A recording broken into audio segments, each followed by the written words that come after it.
Big Mama's house. Big Mama's house. Welcome to Big Mama's house. Big Mama's house. Yeah. Big Mama's house. Welcome to Big Mama's house. Big Mama's house. Yeah. Welcome back to Big Mama's house, y'all. Mama and Lizard are here with you today to talk about Grey's Anatomy, Season 21, Episode 5. It's a little dramatic, this episode. There's some drama, but I have a little comment to start with, okay? Um, and I've been watching Grey's for the entire thing. I watched the entire thing many, many times.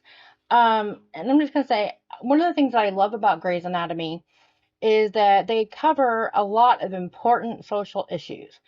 Racism, sexism, rape, and especially about a lot of the socioeconomic flaws in our medical system. And it was the entire plot of season 16. And then, of course, season 17, COVID hit. And so everything kind of went to shit. And when they came back, they kind of let all that stuff go for a few seasons. But here's my thing. Let's put your money where your mouth is. You guys have millions and millions and millions of dollars between all of the people that have worked on the show for 21 years. Mm-hmm. And like, I would like to see them come together and form like a lobbyist group to fight against all the things that they talk about on the show that are so bad. But yet, it doesn't seem like anybody that talks about the stuff in Hollywood actually does much about it. Kind of like when the Maui fires, how Oprah and The Rock were asking for people to donate, and people immediately been like, you guys are millionaire and billionaires. You do it." And that's a great point. Why are these rich people asking their people who follow them, who aren't rich, to donate? You donate. You have the millions of dollars that your thousands and thousands of followers could have donated, but you could just do it right then. Oprah's a billionaire. Yes. Okay? Come on, Oprah. Do better. Even so, at least do it as a tax credit. Do something. It feels very disingenuous when you see someone very rich ask for stuff or money. I agree. Totally agree.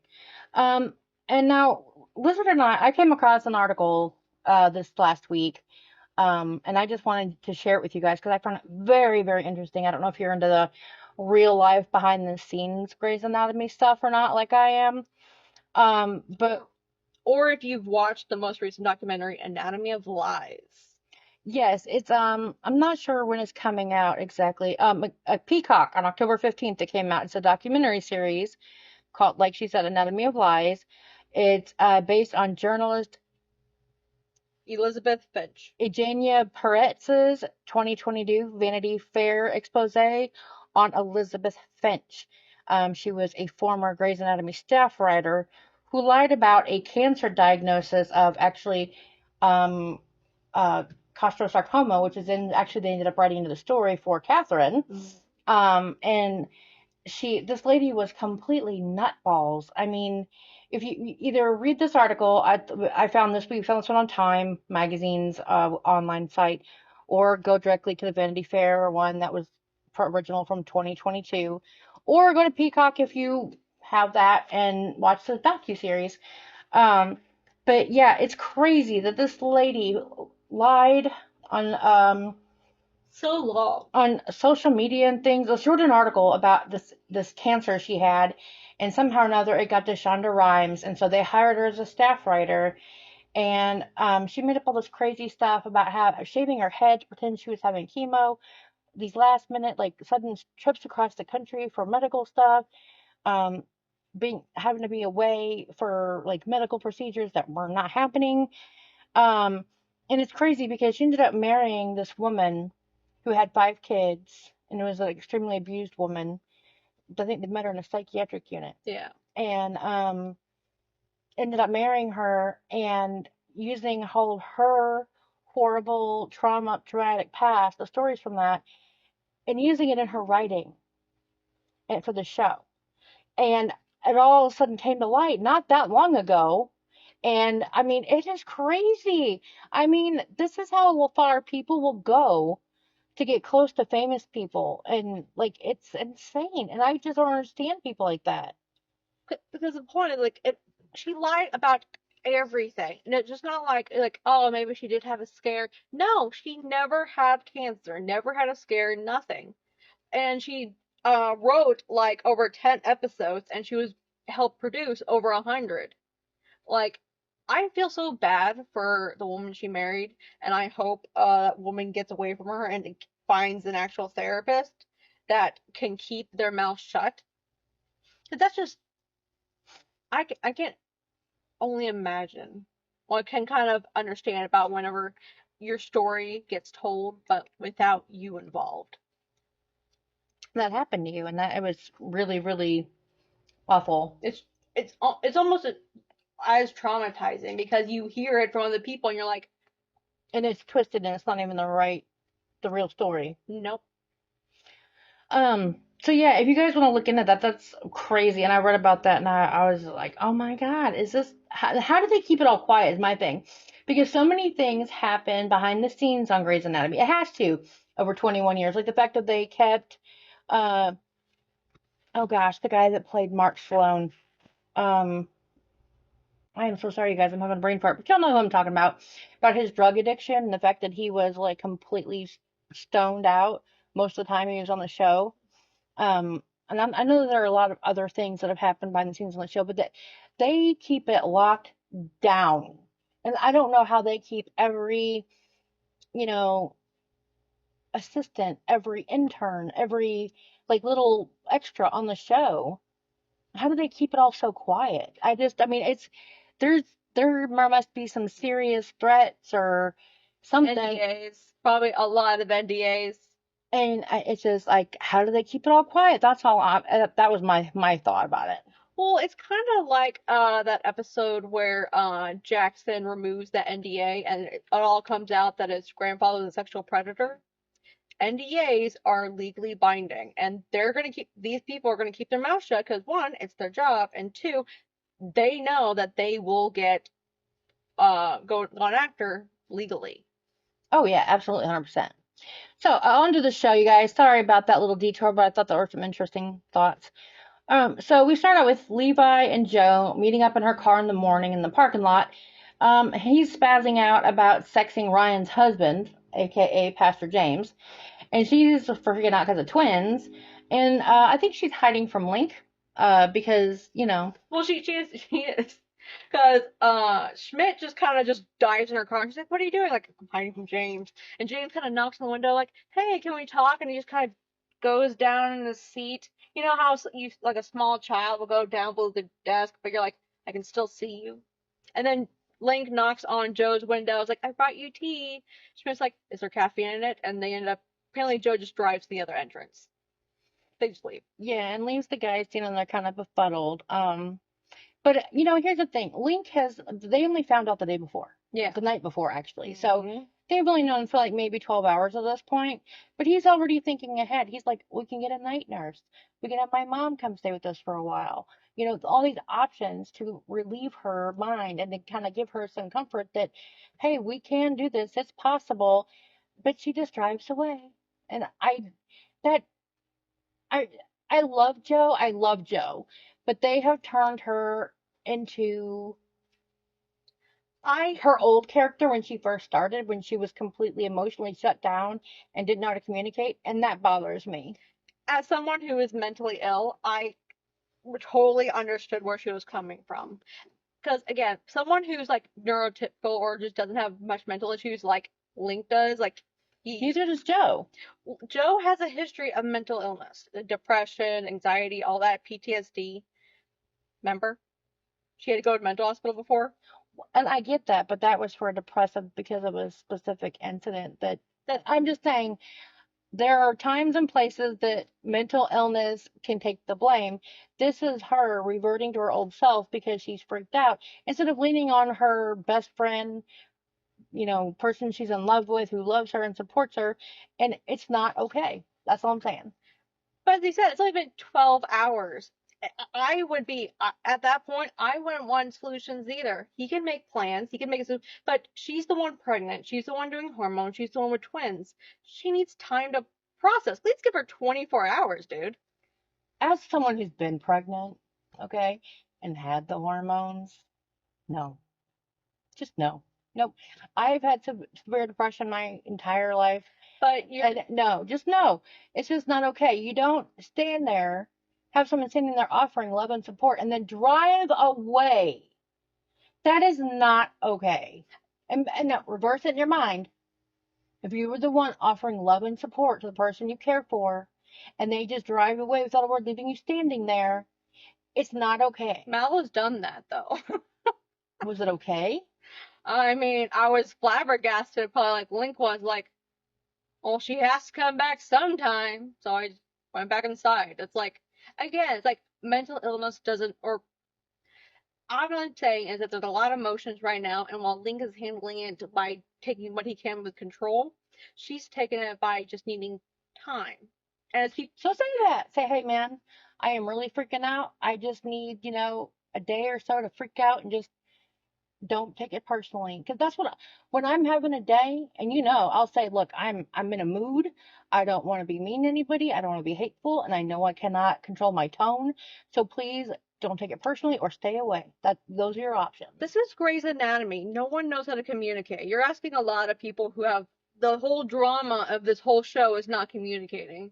This No, it drives me crazy, and you know it. But anyway, we're moving on. So the interns are tired from covering Yasuda's extra shifts, but Chloe is recovering well, which is nice.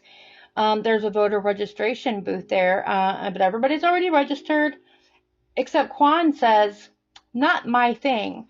And Lizard and I both went, Quan, no! please vote.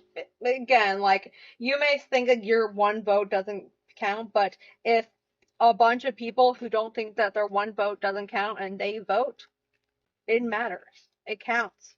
Amen. I love it. Please vote. So then we have Teddy and Owen in therapy, and they're talking about scheduling sex. Is it okay or is it not? Of course, Owen's like, no, that's just, it just seems like lazy, and to her, it's a way of having more control over it, I think, because Teddy has control issues.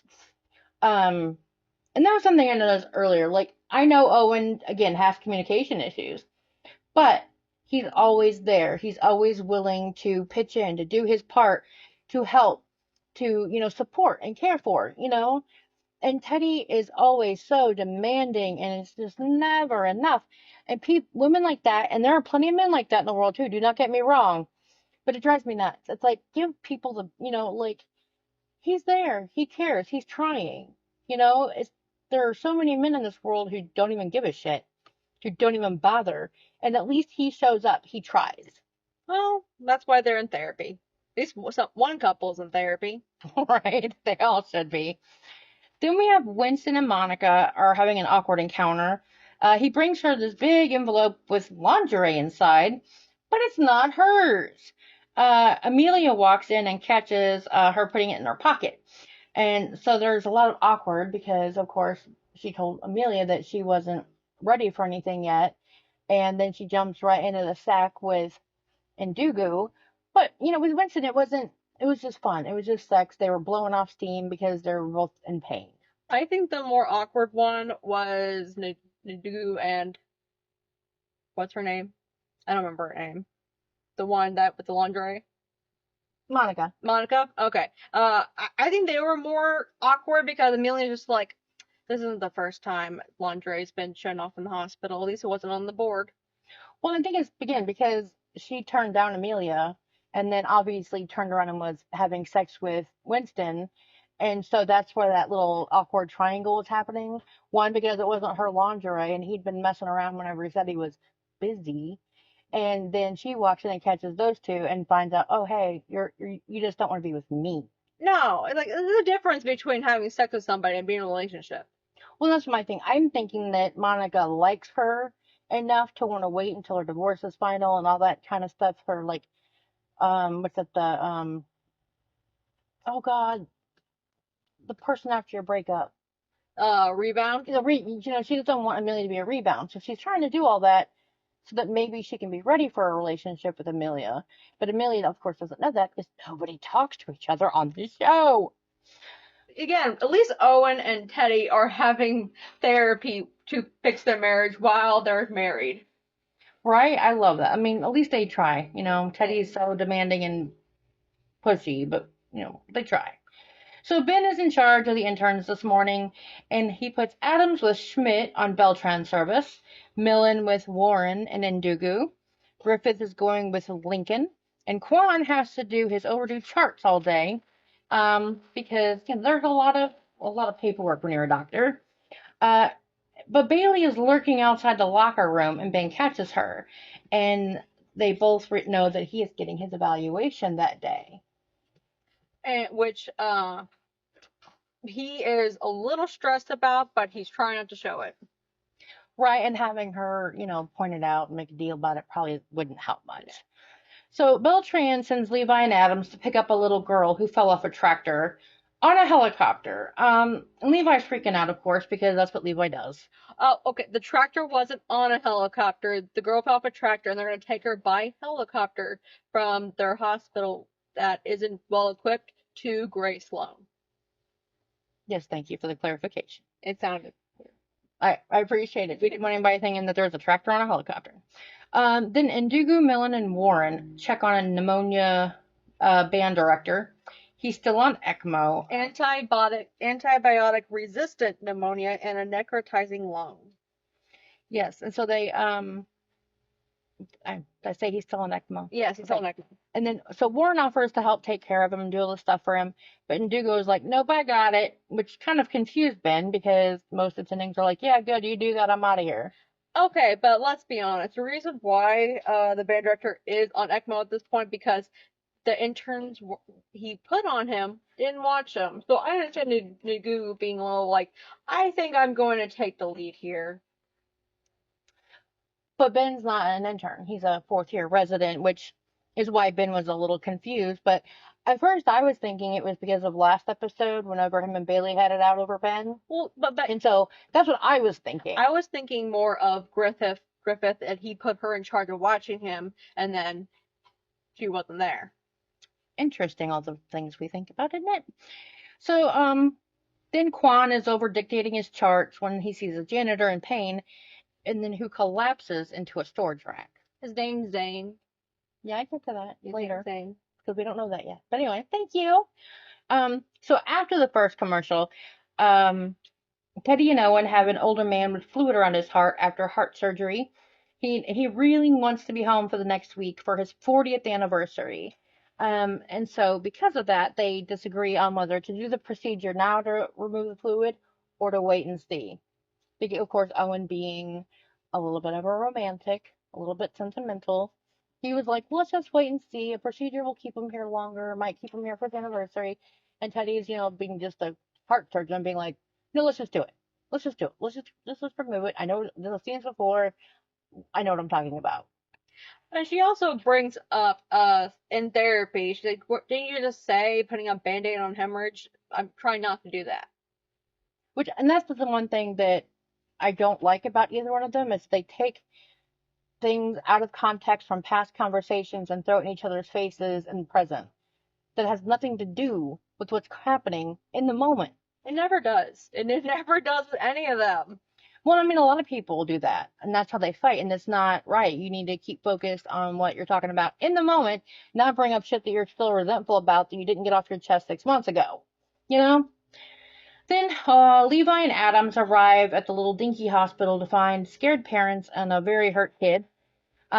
She loves to play in the field, and that's all we really know about her at this point. And Mom wraps a prayer ribbon around her wrist to protect her on the trip because they can't go with her in the helicopter. And as a mom, I've only had a kid leave in an ambulance, and I insisted on going with, even though I wasn't really supposed to, because there was no way in hell I was going to be able to let my kid out of my sight like that.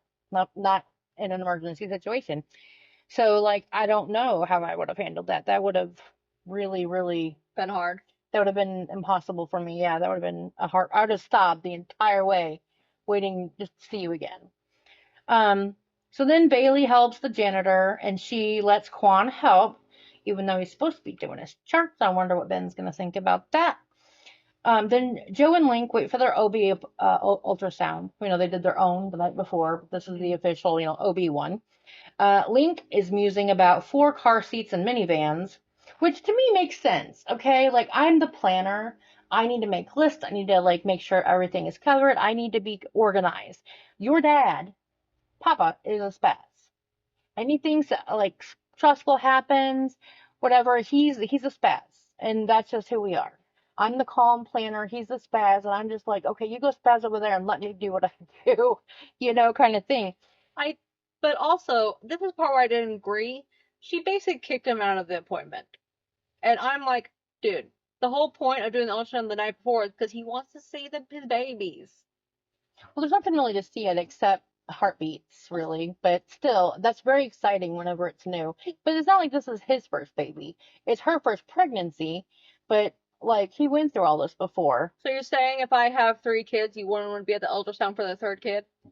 No, that's not what I'm saying. I'm just saying, I mean, it's super exciting every time. But it's just, I don't know, it's been so long since I was pregnant. I'm sure that the excitement memory has faded. You know what I mean?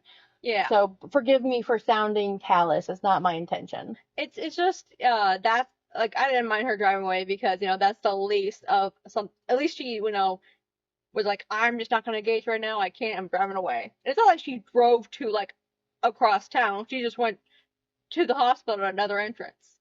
Again, just say, I can't handle talking about it right now. I just really need some space. I love you. I'll see you later.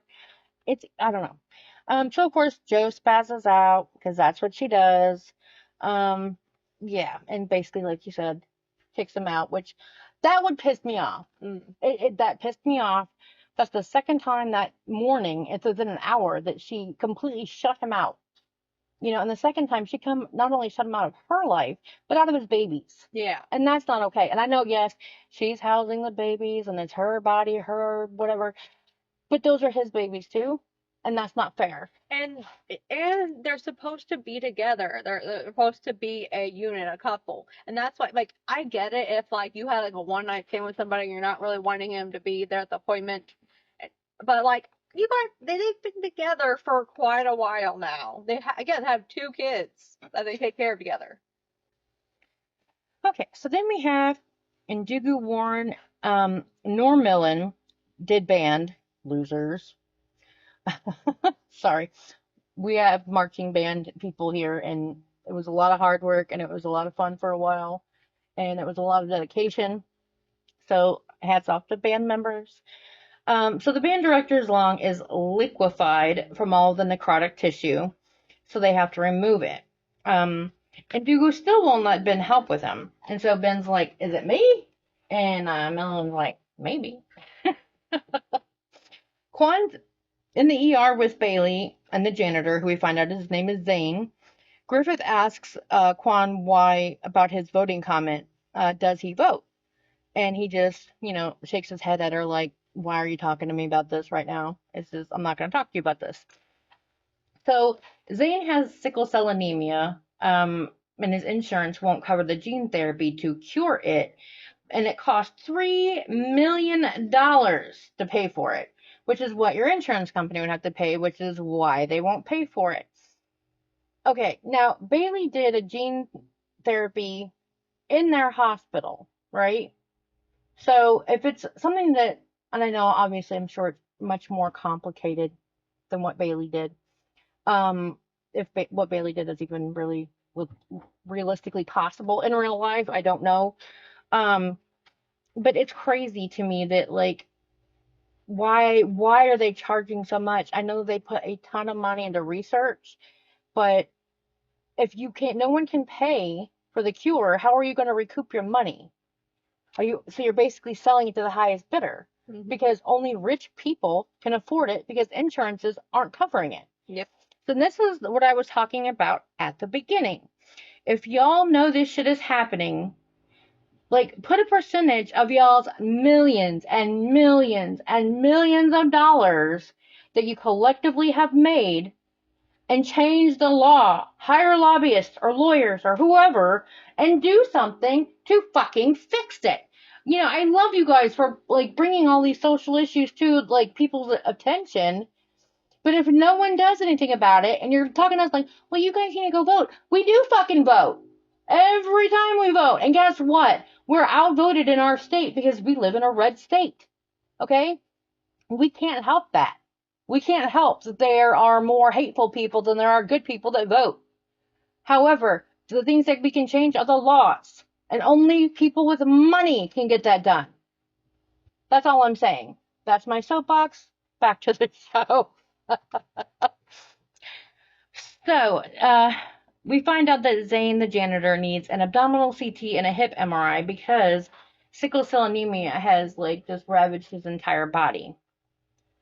Then Levi and Adams are in the helicopter when they hit a storm. Of course they do. And the little girl starts having weird symptoms and has a seizure, but not from her head wound. They think that she has organophosphate poisoning from the fields, which makes sense. And so she needs atropine to reverse it. And then, of course, the tourniquet on her leg breaks and it starts bleeding everywhere. It's just like they're cursed. Levi, like, as soon as he heard the word helicopter, it was like God was like, ha, ha, ha, ha. Levi's in the sky. Like If there if there is a God, God was like, how dare you not talk to my word of God, man. Oh, James. Yeah, he's like maybe I'll scare the life out of you, so you have to go talk to a preacher. Maybe. It's like, okay, it's time to get together. I've been trying gently, but I guess I'll have to force it. James was at the hospital praying, like, please, God, make this man talk to me. And God's like, I got it. I'll scare him to basically half to death, and then he'll have to talk to someone about it. I love that. Love it. So after the second commercial, Owen and Teddy argue about the heart patient's treatment, continue to argue about doing the procedure or waiting. So we're just waiting for them to finish arguing about it. Then Zane's getting his scans, and Griffith grills Quan about voting. He keeps avoiding answering her questions. And they find out that Zane needs a hip replacement and abdominal surgery because of all the damage from the sickle cell anemia. It basically just necrotized his hip. It basically, the pieces were literally like dead, and they had to remove it. Obviously, Link is being very snappy with them because he is dealing with Joe. Well, and he's feeling very rejected right now. Yeah. And left out, and like he's like, oh, we're this great team. We love each other. We've been best friends forever. We know each other. Like, this is great. And then as soon as they like start, I'm not gonna say they don't have a family because they each have children and they're like blending, but like to have their own children, like she turns into this other person.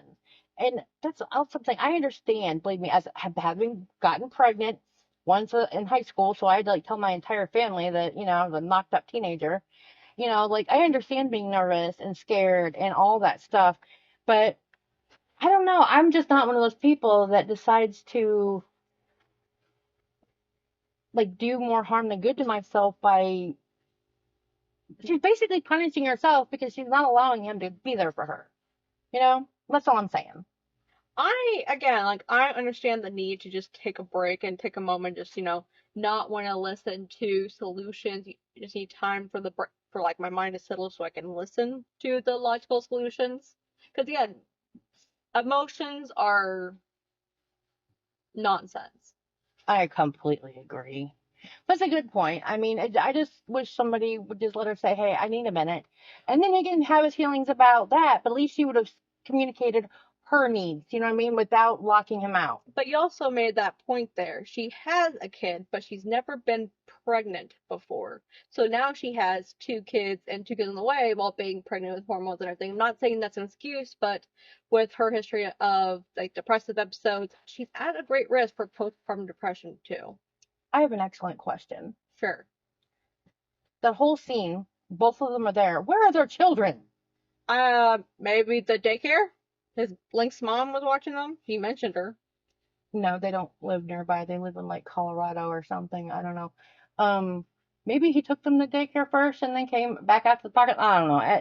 Anywho, so Levi and Adams are still in the air, and they stop her bleeding, but when you put on a tourniquet, it stops the bleeding because it stops the circulation. And so the rest of her leg is in danger of being lost and having to be amputated. So and because they have to fly around the storm, which is taking much longer than they thought, they need to either fix it now or let her lose it. And so they're like, we're going to fix it now, despite Levi's terror at the rocking helicopter in the storm. And his way of fixing it, he said, like, he's taking an IV tube and basically making a temporary shunt for the artery to be connected to the rest of the leg without, the artery spurting blood everywhere. Which is hard to do in a rocking helicopter and, obviously working with an artery. Yeah, exactly. Then we're over with Ben, and he tells the band director about removing his lung, and his other lung won't be enough, so he has to stay on ECMO until a lung transplant is available. His other lung isn't enough because apparently the band director also smokes. Well, smoked in past tense, yeah. Well, yeah, but the damages from smoking for so long had damaged his other lung as well. And his only thought was, will he still be able to play his sax and teach, because that's his life. We find out that Zane has a special needs son he cares for by himself, so he really wants to go home. Insurance will pay to fix the sickle cell damage, but not to cure it, which, that's just a money thing, because, they can keep getting more and more stuff out of you if you're actually ill with a chronic illness versus if you're cured. Yep. Where was I? Sorry. And then so Quan talks him into surgery, and Griffith comes in and helps him at the end to convince him. And Quan gets mad at her. And I can't tell if he's mad at her for her nagging about voting or for coming in and interrupting when he was talking to the patient. But either way, is them talking him into surgery ethical? Here's the thing. I think the way Quan was doing it was not helping. He was basically saying, yes, I understand the system, it's broken and everything, but you gotta do this for yourself, which, as a parent, means nothing. He is willing to deal with this pain and go to work so he can go home to his kid. And Griffith comes in and says, think of your kid. How are you supposed to take care of your kid if your hip you can't walk? And that's when he does it. And Quan gets madder because I don't know why. I'm like, because he didn't do it for himself, I guess. And I guess, honestly, I mean, I was at the hospital and I wanted to leave. I definitely wanted to leave. And the nurses were very kind, had explained to me, like, you could, but these are the issues with doing that. And that's basically what they did. They said, your hip is deteriorating. It's literally cut off from blood supply. It's not going to get better. And at some point, you're just going to have nothing to fix. You're going to have to get a complete replacement, which is even more time in hospital. Indeed. So after the third commercial, we see Weber all spiffed up in his suit because he's meeting with some insurance medical people, but he's a little out of touch. So Teddy is filling him in on the board, but she gets advice from him instead, because none of these people can control their emotions. Everyone knows when you're having an issue with your spouse because you act stupid, and I don't understand these people. Then Ndugu, Warren, and Millen do surgery on the band director, and Ben kind of goes off that he's a fourth year and capable of tending to patients and doing all these different things that Ndugu hasn't let him do. So Ndugu says that the patient has no one, and he didn't want him to go through it all alone. And I think that's a big deal for him, because Winston is not usually one to be super emotional or like that kind of thing. Yeah. Well, also, the previous episode was a huge frick up for the band director. Again, he was supposed to be watched, he wasn't, and Nugu probably feels partially to blame for that. He's like, I should have been taking care of myself. This guy Lily has no one around, and now he's in even worse shape. Indeed, yeah. So then, to continue the emotional immaturity of the episode, Link is hard on Quan in surgery, but Bailey intervenes, tells him to get his shit together after he has a little meltdown. So he lets Quan try again when they're doing the hip replacement on Zane. And what they're doing is they're trying to get the drill and go into the bone. And Link's like, listen, the bone's like stone. You have to be careful. And then Quan tries again. And then Link gets mad, takes it from him. And then he breaks the drill bit. And that's when Bailey's like, are you done? Are you done with your emotions? And he's like, yeah. Okay, let the intern try again. And he did. But Bailey has been just as guilty of emotional diarrhea. All of them have. So then we have Levi and Adams doing miracle vascular surgery and a gyrating helicopter, and I'm just like, oh my god, are you for reals right now? Because I love Levi, I love him. I hope he never leaves the show. But come on, come on. Then they have an emergency landing, y'all. Are they going to make it? Is Levi leaving us? Is Adams actually leaving the season instead of going to Chicago? What's going to happen, y'all? Well, if you go on IMDb, it's obviously going to say no. There are a few more episodes. You're no fun. Anyway, so then their heart patient goes south, and Teddy and Owen argue more. Fix it there or in the OR. They don't get to decide really, because just as the poor man's wife arrives, his chest incision burst open in a fountain of blood, and it was probably one of the coolest things I've ever seen on this show. Right? I was like, oh my god. And then the commercial comes back, and they're still holding on to him. And they're like, we gotta get him to OR right now. And then, oh, I feel so much better. It was, and apparently the fluid around his heart had apparently just burst out. And it kind of gave me the kind of like, you know, when you puke once and then you feel so much better. I'm kind of imagining that of like all that blood coming out. And he's like, oh, my chest feels so much better. Well, I mean, the blood there was compressing his heart, so it couldn't beat, which means that he couldn't get enough air. Yeah. So it was just like, yeah, it's suffocating.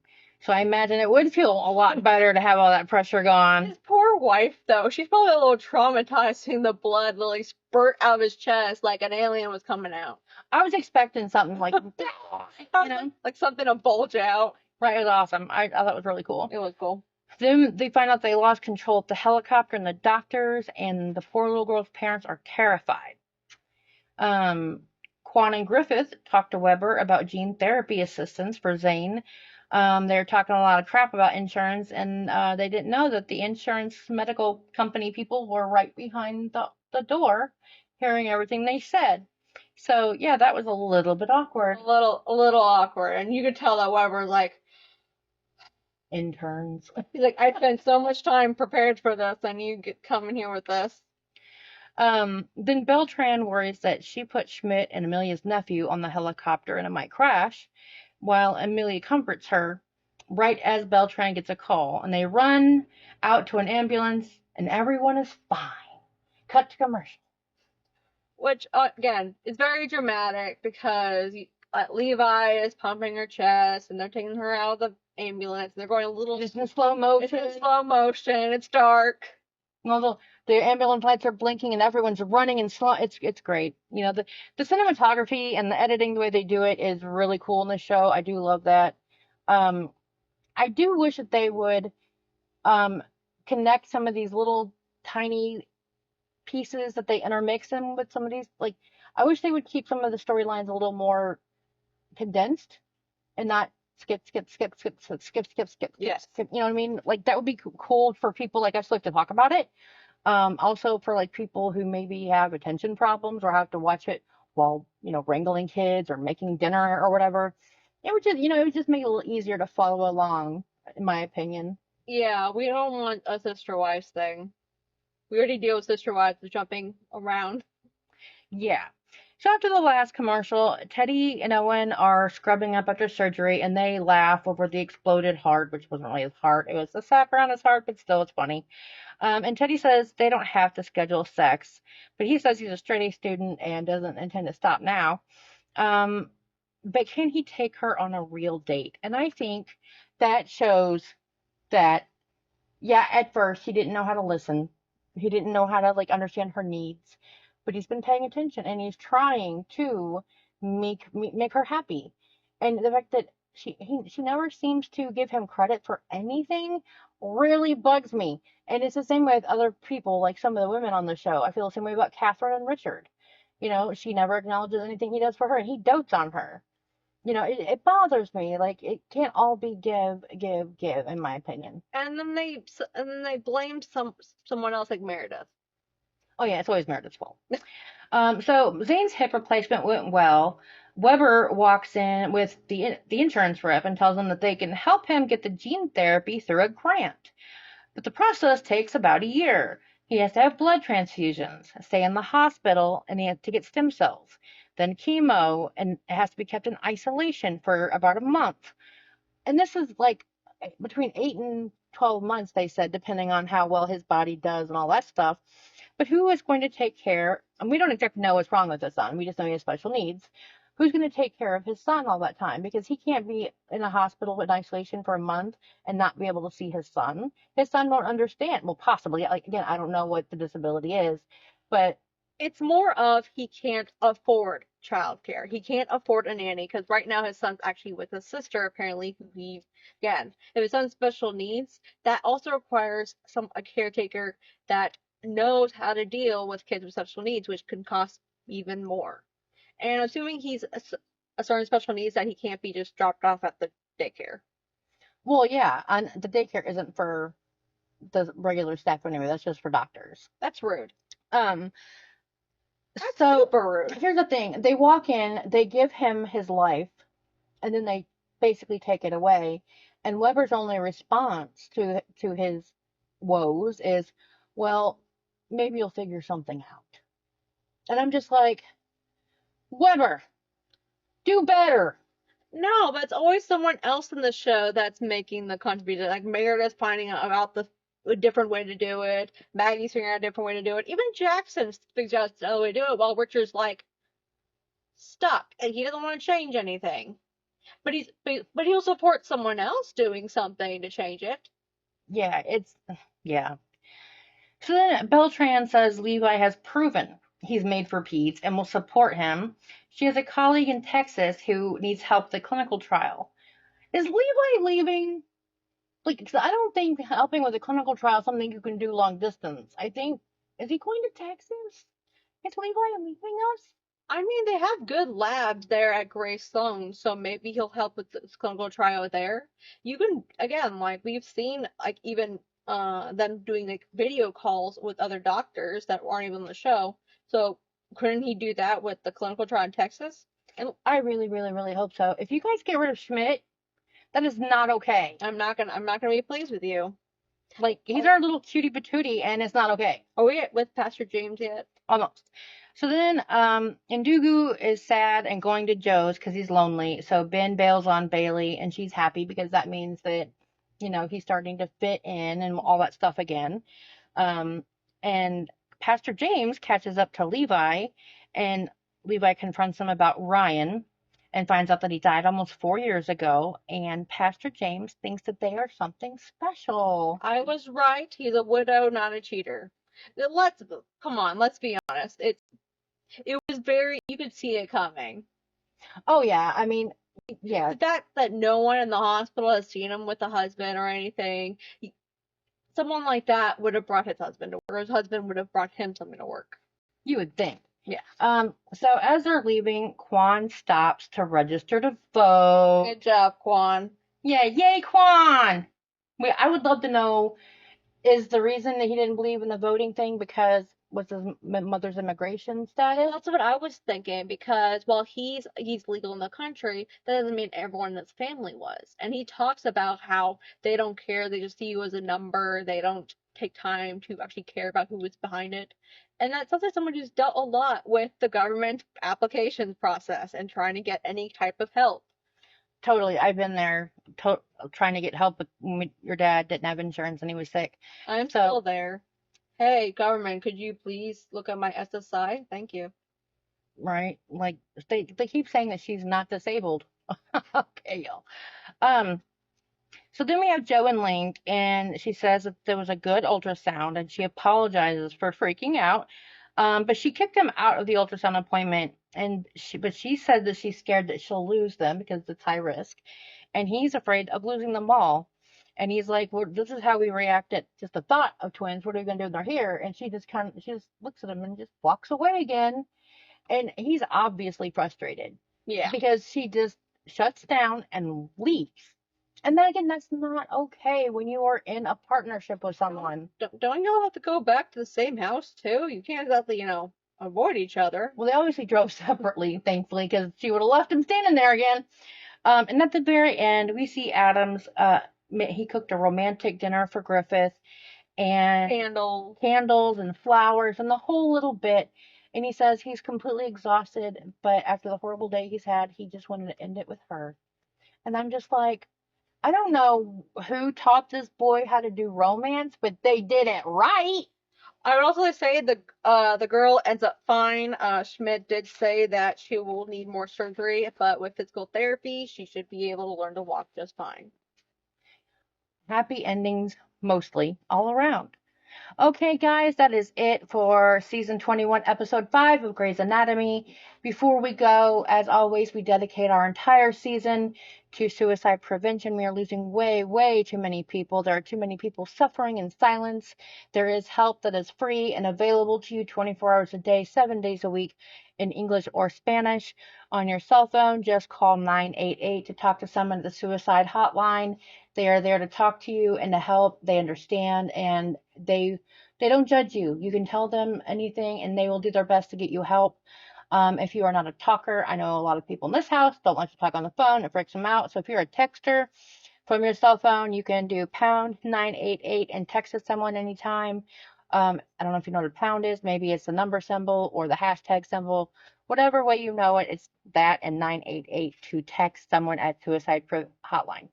I know what it's like to be suicidal. We deal with that and have for years, for many, many years, decades, but I've dealt with it, and we all deal with it, and we understand, and we are here. Reach out to us if you need someone to talk to. Just reach out to someone. Some people care, and people are there for you if you reach out. Okay, guys, I think that's it for this time. Until next time, bye.